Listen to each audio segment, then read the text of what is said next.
ঘটনার শুরুটা হয় ইজিপশিয়ান স্টুডেন্টদের সাথে লোকাল কিরগিজ ছেলেদের একটা ঝামেলা থেকে এই ঘটনার সূত্রপাত হয়।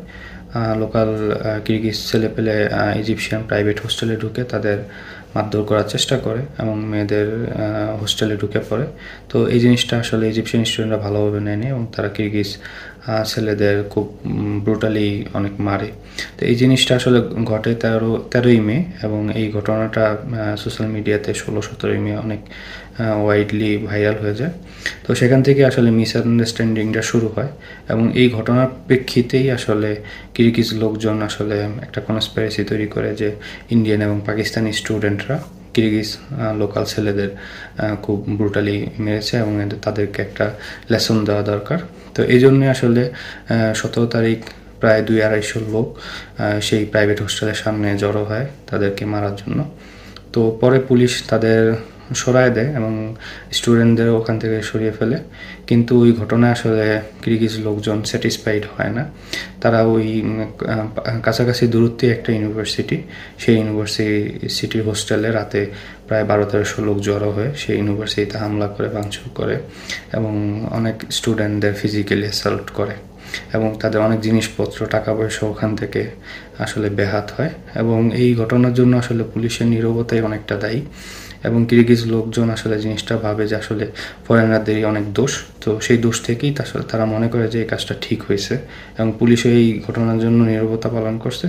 কিন্তু অ্যাকচুয়াল ঘটনা আসার পর থেকে এবং ডিপ্লোম্যাটিক প্রেশারের জন্য কিরগিজ গভর্নমেন্ট পরে অনেক ল এনফোর্সমেন্ট যেই সাপোর্টিং তাদের বাহিনী আছে তাদের লোকজন আসলে বৃদ্ধি করে। তো এখন পরিস্থিতি নর্মালের দিকে যাচ্ছে, কিন্তু যেই পরিমাণ হেট ক্রাইম আসলে চারিদিকে ছড়াইছে, তো আসলে এই স্টুডেন্টরা আতঙ্কিত অবস্থায় আছে। এছাড়া ইন্ডিয়া এবং পাকিস্তানে এম্বাসি থাকার কারণে তাদের প্রতিনিধি আসতেছে তাদের স্টুডেন্টদের রেস্কিউ করার জন্য।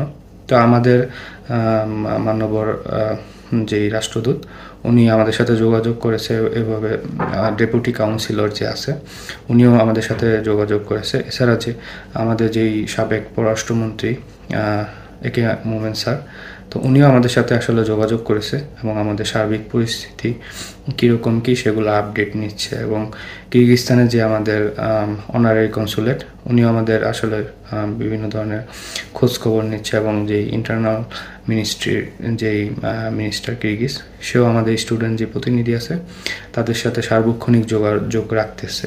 কিন্তু আসলে অনেক পরিমাণে হেট ক্রাইম চারিদিকে ছড়িয়ে পড়ছে যে ইন্ডিয়ান, পাকিস্তানি, বাংলাদেশি স্টুডেন্ট, ইমিগ্রেন্টরা এই কাজগুলো করছে। তো এই জন্য আসলে সবাই আতঙ্কিত, তো কেউ আসলে বাসা থেকে বের হচ্ছে না। তো ক্যাজুয়ালিটির বিষয়ে যদি আসি, তাহলে স্টুডেন্টরা অত বেশি অ্যাট্রাক্ট হয় নাই। বাংলাদেশি স্টুডেন্টরা সবচেয়ে বেশি অ্যাট্রাক্ট হয়েছে পাকিস্তানি স্টুডেন্টরা এবং বাংলাদেশি অনেক ওয়ার্কার যারা আছে গার্মেন্টস রিলেটেড ইন্ডাস্ট্রিতে, তাদের হোস্টেলে ঢুকে তাদের অনেক মারছে।